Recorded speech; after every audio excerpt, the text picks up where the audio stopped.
This question came from 5-year-old Ellie, who wants to build a ladder to space. She asks, what would I need to do to build a ladder to space?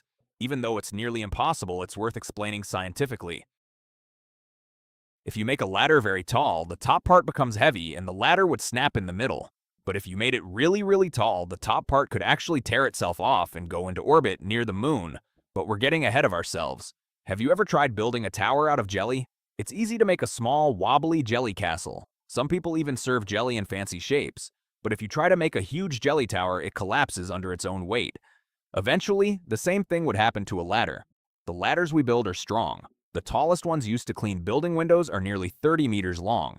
If we wanted, we could make ladders 50 meters or even 100 meters long. But if we made them that tall, we'd run into the jelly problem and the ladder would snap in two. There are other problems with very tall ladders.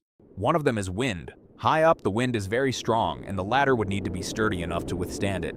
Another surprising problem is the rungs, because no one would want to climb such a tall ladder step by step. Another big problem is money. No one would want to pay for such a ladder. Let's say you somehow found the money. You would still have trouble building it tall enough to reach space.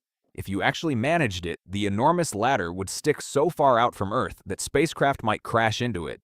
Some, like the International Space Station, could steer around it, but space is full of broken satellites and bits of debris moving randomly. Some of those would eventually slam into the gigantic ladder at extremely high speeds, and even then, this enormous ladder would only just have reached beyond Earth. We still wouldn't have reached the space you're imagining. So let's add much more to it and build a mega ladder.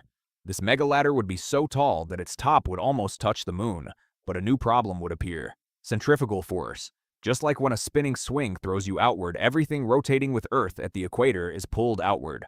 On Earth's surface, objects weigh about 0.5% less at the equator than at the poles. As you go higher, Earth's gravity becomes weaker while centrifugal force becomes stronger. These two effects balance each other a little more than 1/10 of the way to the moon. If you could build such a tall ladder, you could simply carry a satellite up it and release it into orbit. But since our mega ladder is much higher than orbit, most of its mass would be in a region where centrifugal force is much stronger than gravity.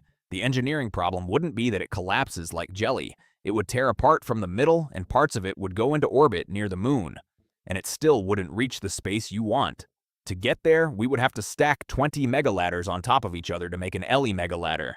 At the top of the Ellie mega ladder, it would be moving faster than the speed of the solar system as it orbits the Milky Way. If you timed it just right and released a satellite from the rungs, you could give it enough speed to escape the galaxy. In short, building a ladder to space would be almost impossible, and the pieces of the ladder would break off and scatter across the galaxy. But the view from the very top would be magnificent.